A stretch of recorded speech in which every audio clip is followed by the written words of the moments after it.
Good morning, everyone. I'm Jesse Tolentino, the Public Relations Officer and the current officer in charge of the PADS Project Management Office of the Dangerous Drugs Board. On behalf of our Chairman, Secretary Catalino S. Cuy, and our Executive Director, Undersecretary Earl P. Saavedra, and other officials of the Dangerous Drugs Board, we would like to thank the TUP for inviting DDB to serve as your resource speaker for today's event.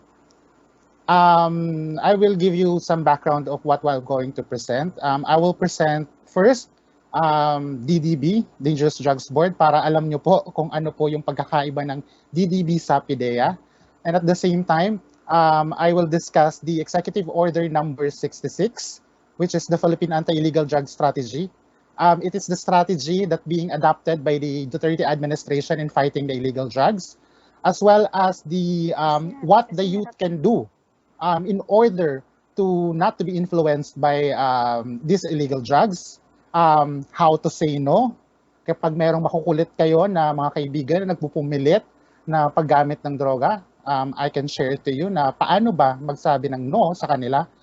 And lastly po, yung result po ng ating 2019 drug survey na kinandak po in partnership po, kinandak ng DDB in partnership po ng DSWD, ng Philippine Statistics Authority, and our private company, our private partner, iMetrics Asia.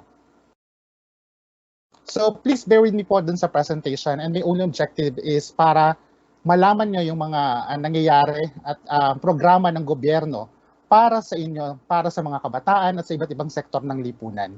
So now I will share my screen for you to see my presentation. Okay. Nakikita po ba? Yes, sir, nakikita po. So, Okay. sige po. So without further ado, we'll now start my presentation. So sino nga po ba yung DDB, the Dangerous Drugs Board? We are created by virtue of Republic Act number 9165 or the Comprehensive Dangerous Drugs Act of 2002. Actually po, in existence na yung DDB since 1972, Marcos era, which is RA 6425, pero na-repeal po yung batas ng RA 9165 noong 2002. At doon din po na-create yung PIDEA. So DDB is mandated to be the policy-making and strategy formulating body in the planning and formulation of policies and programs on drug prevention and control. So it shall also develop and adopt a comprehensive, integrated, unified, and balanced national drug abuse prevention. So kami po ang bumabalangkas ng polisiya pagdating or regulasyon pagdating sa drug abuse prevention and control. So lahat po ng mga polisiya na may kinalaman sa kampanya laban sa illegal na droga, kami po yung gumagawa. So implementing arm lang po namin ang Philippine Drug Enforcement Agency. So kami po yung kami po yung policy making, and then i-implement po ng aming mga partner law enforcement agencies such as PIDEA, PNP, and other law enforcement agencies. Ito po yung aming mandate. Eradicate the supply of and demand for dangerous drugs and their precursors and stop trafficking to and from the country. So we shall also promote regional international cooperation in drug prevention and control. So kailangan pong mawala yung supply at saka demand ng illegal na droga sa ating bansa. So yan po yung mandate. I-explain ko po later on kung ano ba yung pagkakaiba ng supply and demand. So hindi po sila pwedeng isa lang na pwedeng programa ng pamahalaan. Kailangan pareho po sila. At also, pinopromote din natin yung ating cooperation pagdating sa ating mga international partners and counterparts. Ito na po yung sinasabi ko sa inyo ang Philippine Anti-Illegal Drug Strategy. It was signed by President Rodrigo Duterte on October 29, 2018. By virtue of the Executive Order number 66, series of 2018. Nung panahon po na nagkakaroon na tayo ng problema talaga sa illegal na droga, we are very thankful to President Rodrigo Roa Duterte na napansin yung problema sa illegal na droga. Ang DDB, ang naging mandato is to develop an executive order para maging whole of nation and balanced approach po ang paglaban sa illegal na droga. Hindi po yung mga sinasabi ng ibang bansa na puro law enforcement lang, huli doon, na-violate yung human rights, pero hindi po. According po dito sa EO number 66 or the Philippine Anti-Illegal Drug Strategy, whole of nation approach, balanced and holistic approach. So meron pong supply and drug demand. So it directs all government offices, departments, bureaus, agencies, including GOCCs, state universities and colleges to implement the PADS in accordance with the respective agency mandates. So ang PADS po ay na-create para pagtulong-tulungan ng iba't ibang ahensya na sugpuin ang illegal na droga sa ating bansa. Ito po yung strategy statement ng PADS. To achieve drug-free communities through supply reduction efforts, involving aggressive law enforcement and prosecution with strong adherence to the rule of law and observance of human rights, coupled with comprehensive demand reduction initiatives and supported by strong regional and international ties. So nan po, kitang-kita po sa ating strategy statement at ito po yung sinusunod talaga ng iba't ibang ahensya and even the Duterte administration na meron tayong adherence to the rule of law at ino-observe natin ang human rights. And we all know that our president is a lawyer, so alam niya talaga kung ano yung tama at legal. So ito po yung sinasabi natin na dalawang components or dalawang strategy pagdating dun sa PADS or sa pagsugpo ng illegal na droga. So meron tayong drug supply reduction and meron tayong drug demand reduction. So dun sa drug supply reduction, take away drugs from the public through market denial operations and prevention of diversion from the licit to illicit market, and reduce the production and spread of dangerous drugs and cut the supply through alternative development. So yung trabaho ng supply reduction, ginagawa po yan ng ating mga law enforcement agencies, such as PDEA. Naunguna talaga ang PDEA pagdating sa mga buy-bust operations, mga law enforcement operations, katulong na iba't ibang law enforcement agency pa. So yung drug demand reduction naman, it take people away from abusing drugs through policy formulation, preventive education, research, treatment and rehabilitation and reintegration, promote civic awareness and alternative development, and forge and foster cooperation with regional international agencies and counterparts. So yung drug demand reduction naman ito yung ginagawa ng mga ahensya na nagpupunta sa mga bayan-bayan, barangay, nagle-lecture, o kapag may mga persons who use drugs or PWOODs, meron silang treatment and rehabilitation. Meron na rin tayo ngayong community-based rehabilitation program sa bawat municipality, cities, and provinces, and even barangays. So yun po, balance po. Kung merong law enforcement dito, meron naman po dito ng mga prevention. Kaya nga sabi nga po nila, prevention is better than cure. Mas okay na i-prevent mo na sila habang maaga pa, kaysa nandun na sila, saka mo sila gagamutin.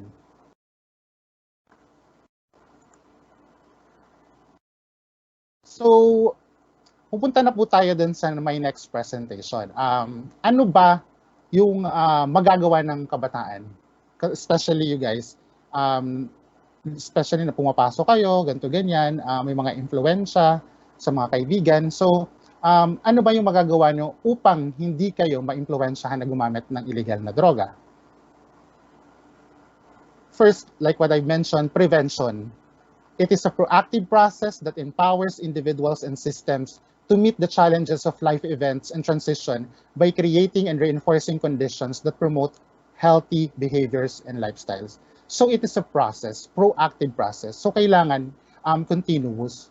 Parang binibigyan natin ng kapangyarihan ng bawat individual na palakasin yung kanilang loob na para hindi na sila mag-resort dun sa illegal drug activity. So habang maaga pa lang, sinusugpo na natin or pinapaalam sa kanila kung ano ba yung mga masasamang maidudulot ng illegal na droga sa ating katawan at sa ating buhay. So doon pa lang, ibibigay na natin na pigilan sila, i-prevent sila para hindi na mahantong na ma-impluwensyahan pa sila ng illegal na droga. And based on statistics talaga, youth talaga is very vulnerable pagdating sa na-impluwensyahan ng illegal na droga. Later on, I will discuss to you the 2019 survey na yung kabataan talaga is more on sila yung mas madadaling ma-impluwensyahan pagdating sa paggamit ng illegal na droga. So first, dun sa what you can do. So know yourself.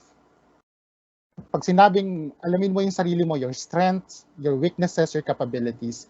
Di ba pag halimbawa, pag naghahanap tayo ng trabaho, tinatanong, what are your strengths, weaknesses, what are your capabilities? So dapat alam natin sa sarili natin na yung kakayahan natin, kahinaan. Kasi yung kakayahan natin, pwede pa nating pag-igtingan yun. Yung kahinaan, we should acknowledge these weaknesses. At kapag na-acknowledge natin yun, unti-unti, magiging strength din natin yun. And also your capabilities. Yung kakayahan mo bilang isang tao, bilang isang kabataan na magagamit mo balang araw upang kung sakali man yung mag-aya sa'yo na mga kaibigan mo or sino mang tao, mapapanatili mong hindi ka gagamit ng illegal na droga. Second, develop a love for people. So, the real secret behind unselfishness and generosity of the spirit is the love for people. Start getting involved with people. And most importantly is smile at people. So, sinasabi natin na kapag mahal natin yung mga mahal natin sa buhay o yung mga ibang tao, nagiging mapagbigay tayo.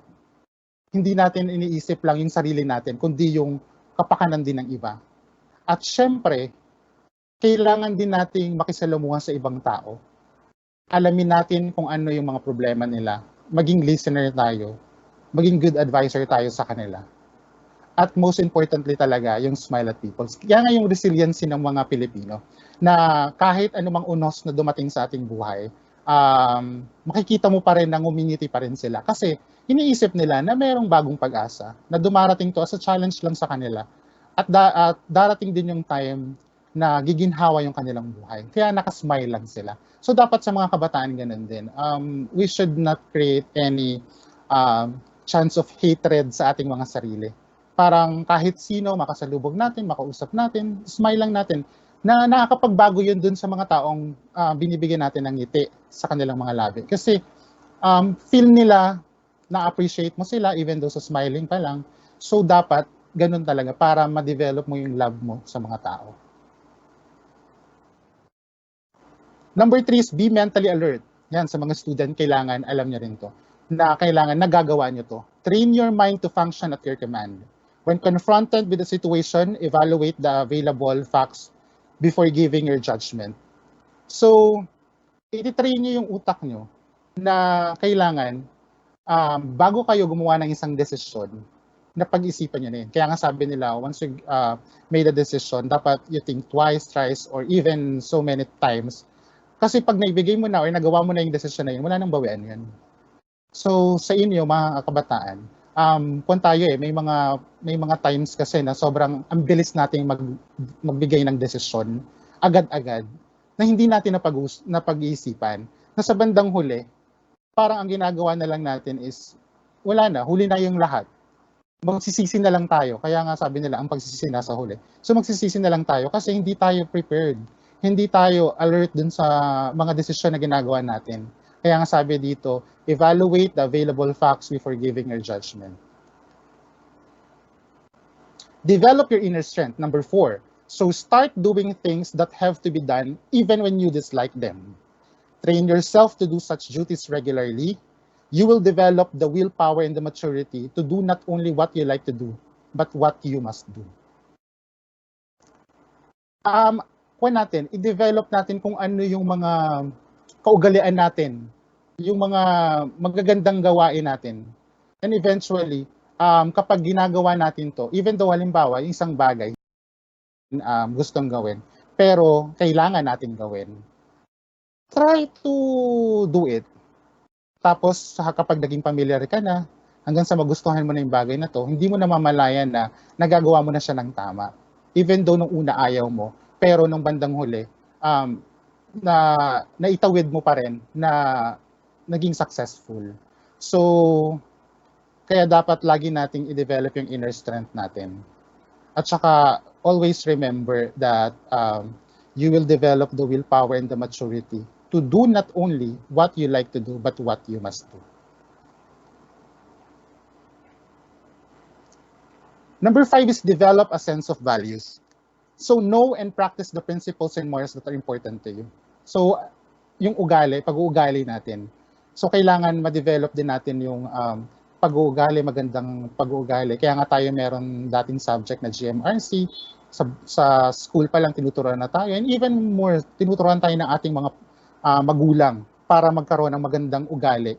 Para pag nakapagsalamuha tayo sa ibang tao, maayos din sila makipagsalamuha sa atin. So, kailangan i-develop, alamin, at i-practice continuous para malaman natin sa sarili natin at ma-evaluate natin ng sarili natin na tama pala yung ginagawa ko at tama pala yung turo ng mga magulang at mga teacher ko. Number 6, do your work well. Be intensely, passionately interested in whatever your duty and you will find that diligence follows. So, kapag may pinapagawa sa ating isang bagay, gawin na natin ng parang walang bukas. Ibigay na natin lahat. Para hindi na tayo magsisahuli na sayang, hindi ko na ibigay yung dapat ganito pa, kulang pa eh. Dapat isagad na natin. Kasi, kapag nagawa natin yan, may mayroon tayong magiging magandang output. At hindi lang yun makakatulong sa ibang tao, makakatulong din yun sa sarili mo. Kaya dapat, every time na gumagawa tayo ng mga bagay na inutos sa atin, na ginusto natin, kailangan gawin mo na ng sagaran. Kasi nga, kailangan, kung may magandang resulta yun, it is not for them, but it is also for yourself. Ito, be observant, number 7. Sensitize yourself to the people you deal with, consider their views and needs. Maging sensitive tayo sa feelings, sa desisyon ng iba. Sabi nga nila, parang kailangan nalalaman mo din kung ano yung pinagdadaanan ng ibang tao, makisimpatya ka, yung sympathy mo sa kanila, para walang magkaroon ng conflict. And even sa limbawa, dun sa mga taong o mga kabataan, mga kaibigan kayo na gumagamit ng illegal na droga, maging sensitive enough kayo na gumagamit siya. Nandyan kayo, mga kaibigan nyo, tulungan nyo siya kasi may reason behind kung bakit sila gumagamit nun. So I will explain also to you yung result ng survey na bakit nga ba gumagamit yung mga tao ng illegal na droga. So yun, basta dun, malaking factor na kailangan maging sensitive tayo sa feelings ng iba para rin ma-consider natin na or mabigyan natin sila ng advice or ng payo kung sakali man na lumilis na sila ng landas.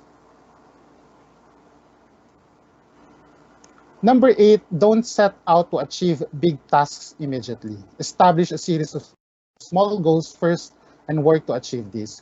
So, sa buhay naman walang shortcut eh. Hindi agad na pag halimbawa, nandito ka, kailangan mo pumunta na agad doon sa taas. Walang nadadaan sa mabilisan. Pinoproseso yan unti-unti. Once na nagkaroon ka na ng unti-unting goal, tapos magsiset ka ng goal, unti-unti mo siyang ma-achieve, mas masarap sa pakiramdam yan. Kasi pinaghirapan, pinagpaguran mo. Hindi yung nagset ka ng goal, tapos nandun ka na agad. May mga bagay na hindi natin kontrolado. So, nakarating ka nga dun sa posisyon na yun, pero may mga inapakan ka namang tao, meron ka namang mga ginawang kasamaan, or halimbawa, ito, gusto mo lang yumaman, by the age of ganyan, gusto mong yumaman. Pero ang ginawa mo pala, naging naging drug pusher, o naging drug lord. So, instant talagang pagyaman mo. Pero, by the end of the day, hindi ganun mag-stay sa'yo yung yaman mo o yung goal mong yan. Kasi, darating yung panahon na mahuhuli ka, maapektuhan yung pamilya mo. So, dapat unti-unti mong i-achieve yung goals mo. Para sa kabutihan lang. Hindi para sa kasamaan. Kasi hindi naman instant talaga lahat eh. So kailangan unti-unti. Tapos, paghirapan mo para ma-achieve to. Number 9, keep an open mind on all subjects and toward all people. So be resourceful, be creative, find ways and means of doing things. So, open-minded lang tayo, not only sa networking guys, pero maging open-minded tayo sa lahat ng bagay. Tumanggap tayo ng mga opinion ng ibang tao, tumanggap tayo ng mga advice ng ibang tao, wag nating babaliwalain yun kasi napaka-importante nun. Sa pamamagitan nito, magiging resourceful ka, magiging creative ka, at saka kapag open-minded ka, marami kang options na gagawin. Hindi lang stick to one. Hindi lang yung sarili mong desisyon. Kasi kung ikaw ay magiging isang leader, dapat alam mo yung bawat opinion ng mga members mo. Hindi yung ikaw lang yung magdedesisyon as a leader. Dapat lahat. Number 10, have a positive outlook on life. Be optimistic. Develop a sense of humor. Nothing is so appealing as a cheerful disposition. It puts a glow in your eyes, smile on your face, and a spring in your walk. So, kailangan positive lang tayo sa buhay. Katulad ng mga nangyayari ngayon, sa ating kapaligiran, like the pandemic, like baha, bagyo, lahat ng mga negative things na nangyayari, even sa private life or sa public. So, kailangan positive lang tayo. Looking forward tayo dun sa positive na mangyayari. Tapos, kailangan maging masaya ka para sa sarili mo masaya ka. Pag masaya ka sa sarili mo, nadadamay na yung mga kasama mo sa bahay, mga kaibigan mo. Parang nag-i-spread na yan nag-i-spread ka ng positivity sa grupo mo. At napakasarap nun na mayroon kang kaibigan na nag-i-spread ng positivity. Kasi gumagaan din yung pakiramdam mo. Gumagaan yung buhay mo kasi ganun yung mga kasama mo. So piliin natin yung mga ganun. Merong positive outlook sa buhay. Hindi puro negative na may mga puna, ganito ganyan, na merong reklamo, ganito sa lahat ng bagay. So, kailangan intindihin natin, unawain natin yung sitwasyon. And by the end of the day, kailangan positive lang yung ating isipin sa buhay. Learn to adjust change. Sabi nga nila, nothing is static. Everything is always changing. Learn to accept whatever alters your situation. So, kailangan natin i-adapt sa sarili natin na every time sa buhay natin may magbabago.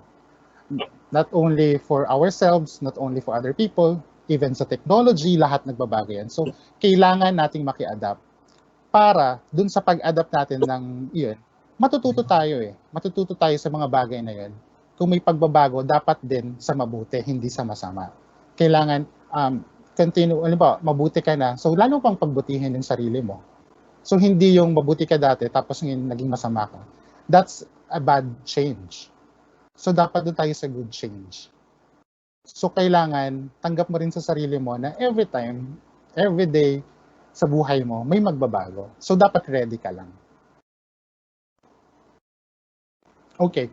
So, ngayon naman, pupunta tayo dun sa ways. Actually, nilecture sa mga kabataan sa elementary, secondary, college kasi marami rin na actually na nagmumula yung impluwensya ng droga sa mga kaibigan. Sa kaibigan sa school, kaibigan sa labas. So, paano nga ba tayo makaiwas sa impluwensya ng illegal na droga? At paano natin sasabihin yung no? Just say no. Kapag may nag-alok sa'yo ng droga, no.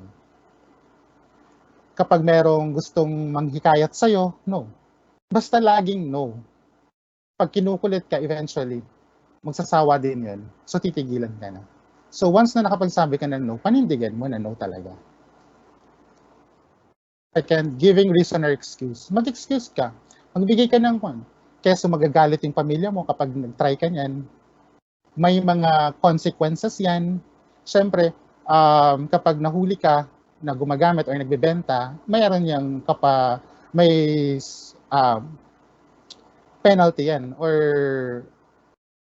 dun sa RA 9165 o the Comprehensive Dangerous Drugs Act, lahat ng mga violation pagdating sa paggamit ng illegal na droga, mayroon yung katumbas na kulong at penalty. So, mas grave yung mga drug pushing, ganyan. At saka yung mga pagtatayo ng mga clandestine laboratories, ganyan. So, bigyan mo ng reason siya na kapag inalo ka, sabihin mo dun sa kanila na bawal sa pamilya, pag nahuli, may kulong, no bail, paminsan, kapag malalala pa, diretso ka na agad sa kulungan, tapos diretso ka na agad sa munti. So yung mga ganung bagay, na para maparealize mo lang sa kanila na talagang ayaw mo. Repeated refusal or keep saying no like a broken record. Kahit sabihin nilang sirang plaka ka na, paulit-ulit, sinasabi na no, sabihin mo no, no. Kasi darating din sa point na magsasawa yung nangungulit sa'yo. Kahit na sabihin nila na sige na, kahit one time lang, just keep saying no. Mag-iinuman kayo, inaalok ka, just say no. Kasi panindigan mo yung pagsabi mo ng no.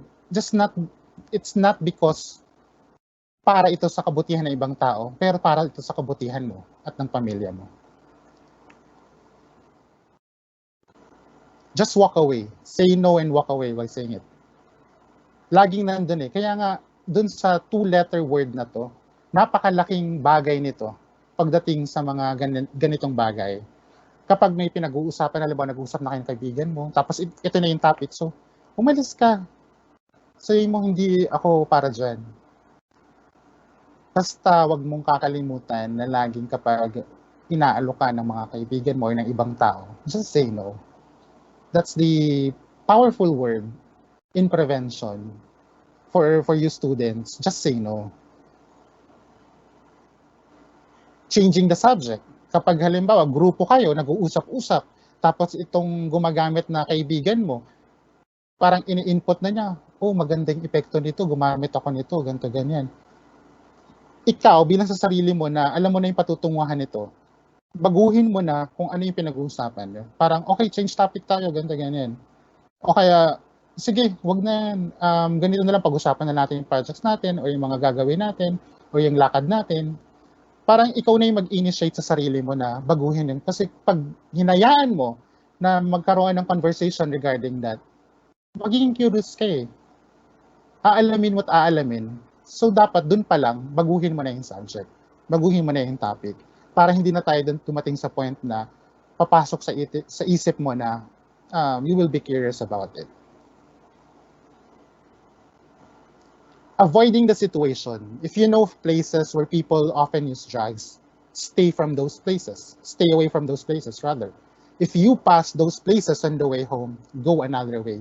Kung alam mo naman, yung lugar na dinadaanan mo always, araw-araw, pagdating sa kwan, na ito, tambayan to ng mga drogista or tambayan to ng mga estudyante na gumagamit, na alam mo, na ganun. Umiwas ka na sa lugar na yun. Kasi baka dumating yung point na ma-intriga ka, ma-curious ka, papasukin mo yun. Ano bang meron dito? Tama ba yung sinasabi ng mga kaibigan ko? So, mas maganda iwasan mo na lang yung mga lugar na yun. Kapag naman pauwi ka ng bahay na mayroong mga place na ganun, na hindi mo talaga maiwasan, so, just pass those places. Hayaan mo sila. Huwag ka na lang titigil pa, makikisyoso or ganyan kung anong mga nangyayari dun sa loob. Just lumayo ka na. Kasi baka dumating yung point na hanggang sa lagi kang nandun, lagi kang dumadaan doon, tapos nakikita mo sila nagkakasayahan. So magiging curious ka. At the same time, darating tayo dun sa point na pupunta ka na doon talaga.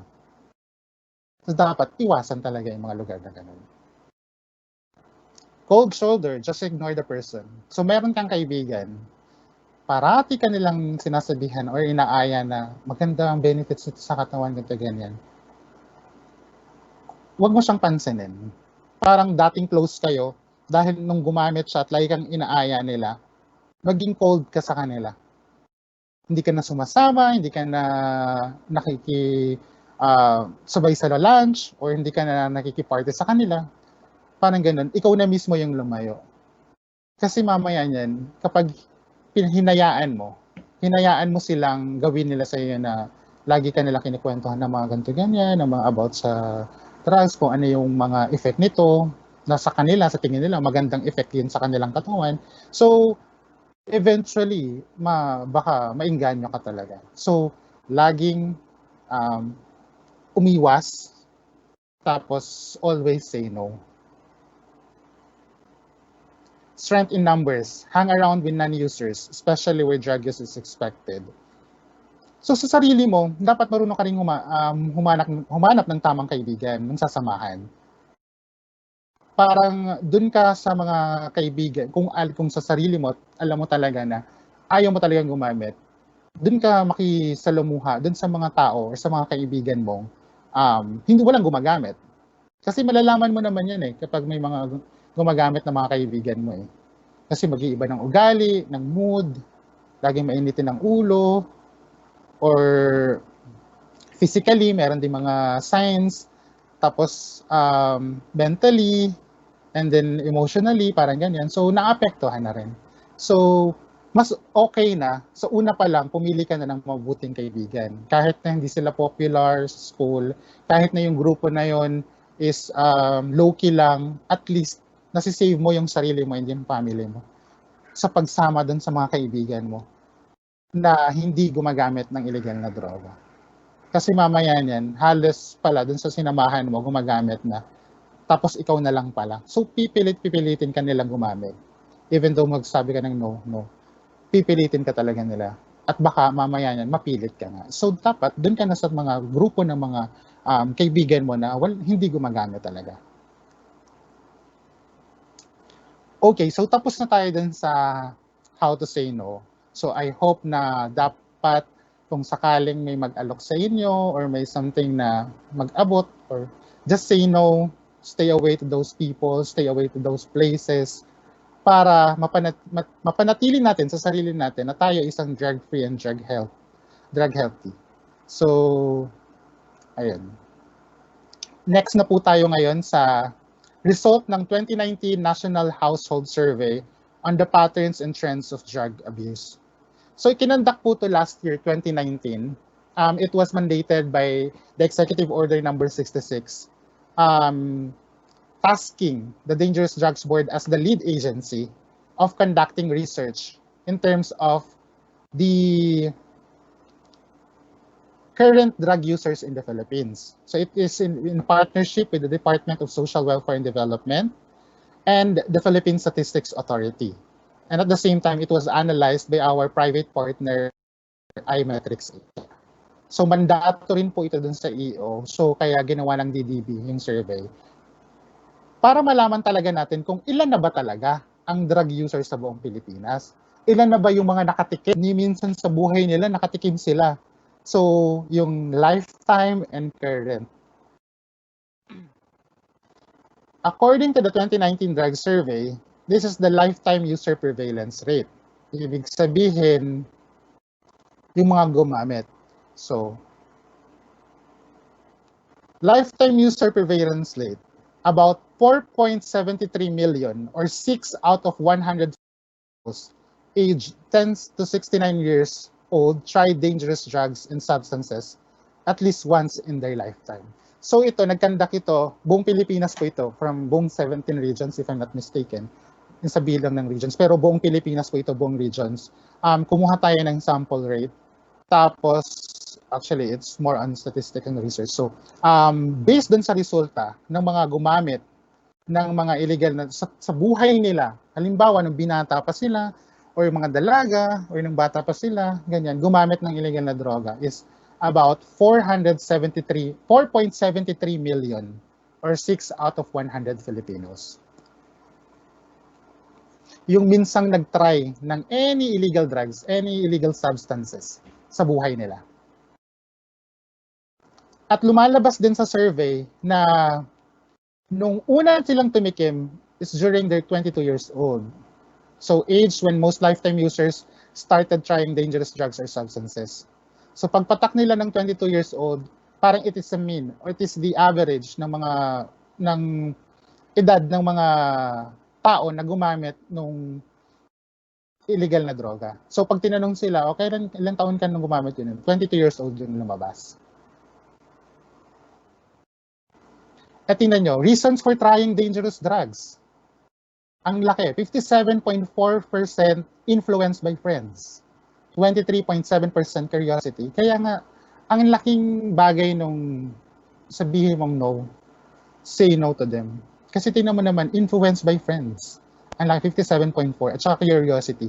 Pag tinanong mo sila, bakit ka gumamit ng illegal na droga? Wala, in-influensya ako ng kaibigan ko eh. Wala, curious lang kasi ako eh.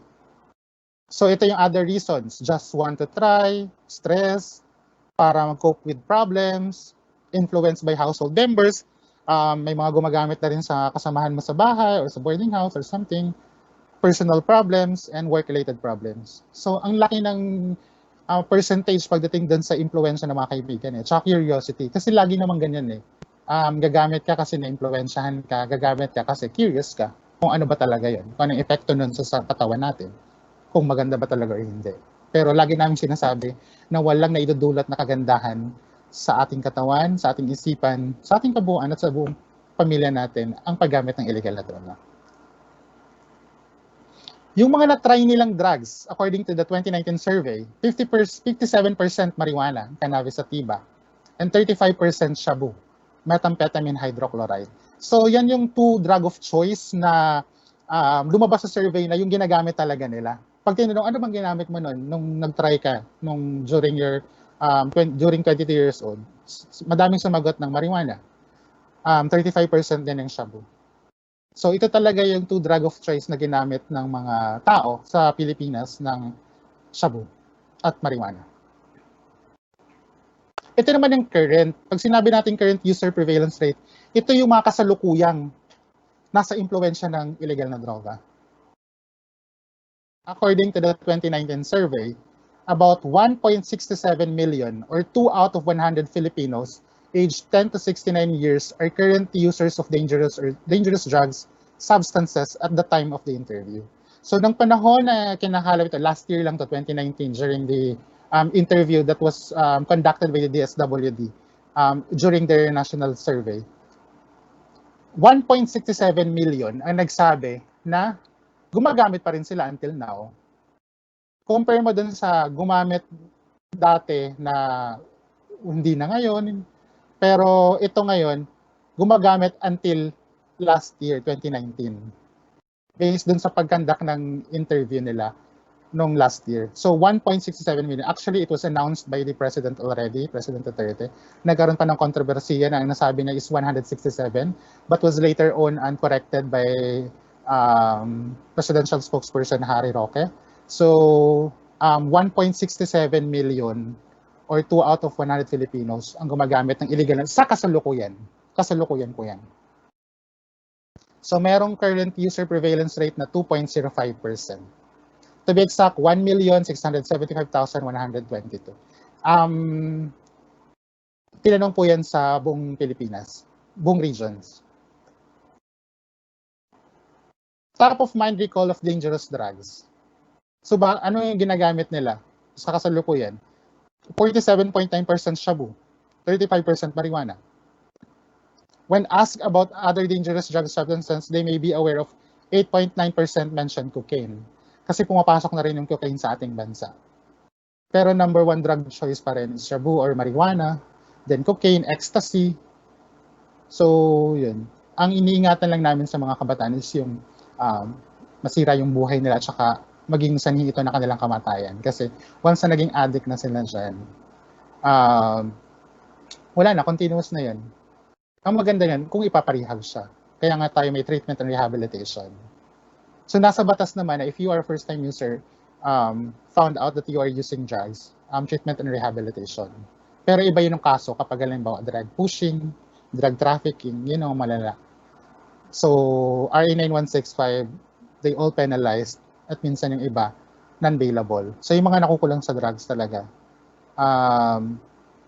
pag pumasok na sa kulungan at saka mataas or malaki yung percentage na nakuhanan sa kanila ng shabu, talagang mag-stay ka sa kulungan habang buhay.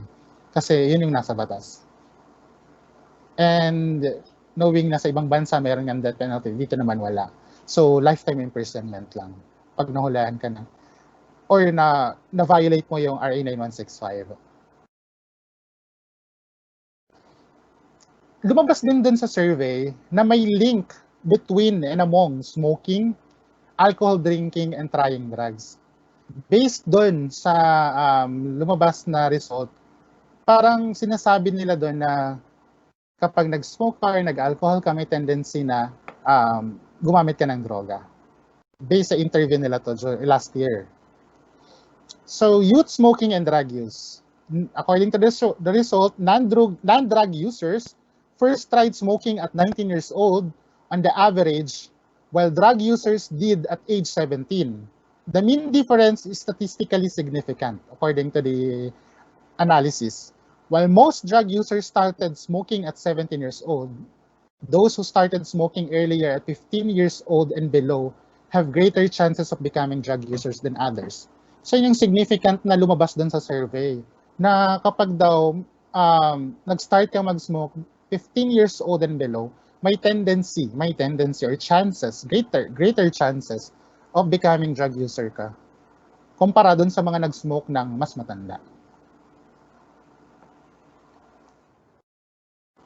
Youth alcohol drinking and drug use. So non-drug users first tried alcohol drinks at the age of 21 on the average, while drug users did at age 18. The mean difference is statistically significant. So respondents who started drinking at 18 years old and below are more likely to be drug users than those from the other age groups. So kung nag-start ka raw mag-inom, tumutoma na during 18 years old and below, may more likely or may tendency na gumamit ka ng illegal na droga pagdating mo ng next years in your life. Parang after ng alcohol drinking, merong tendency na pupunta ka na dun sa pag-abuse ng illegal drugs. Ito naman, youth smoking, drinking, and drug use. Most lifetime drug users, or 74.4%, engage in drug experimentation simultaneously with smoking and alcohol drinking. They progressed from smoking starting at the age of 17 to alcohol drinking starting at the age of 18 to trying dangerous drugs or substances starting at the age of 22. Remember, yung mean age nung kanina nag-start dun sa lifetime is 22 years old nung drug use. So may pattern ang result nung nakitang survey. Ito yung conclusion. The earlier the person is initiated to smoking and alcohol drinking, the greater the likelihood for the person to try use dangerous drugs and substances. So kapag daw ang isang tao is gumagamit na ng or nag-yosi, nag-smoke at umiinom during his earlier age of life, may tendency or greater likelihood na yung taong yun may tendency na gumamit ng illegal na droga. Ito based lahat to sa result. It is scientifically based. So that ends my presentation po.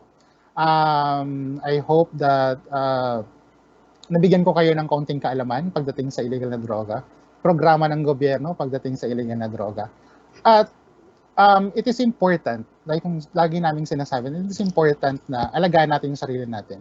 Umiwas tayo sa impluwensya, umiwas tayo na gumamit nito kasi hindi lang buhay mo masisira dito kasi buhay ng pamilya mo nakasaldo. So, thank you very much po. If you have any questions, I'm ready naman po to answer. Maraming salamat po, Sir Jesse, sa presentation nyo ngayong araw at bigyang pansin po natin yung mga tanong ng ating mga estudyante dito sa ating live Q&A. Ang unang tanong po dito is, how will you say no po when you are being blackmailed or threatened? Madali lang po yan. Sabihin lang po natin, isumbong po natin sa mga kinauukulan. May ginagawa naman yan ng mga ibang mga tao na parang hinuhuli nila yan eh. Mayroong ginagawa entrapment operations ang pagdating, halimbawa NBI or sa mga police. Kapag may mga blackmail, ganyan, pakita lang natin yung evidence nila na binablackmail ka nila.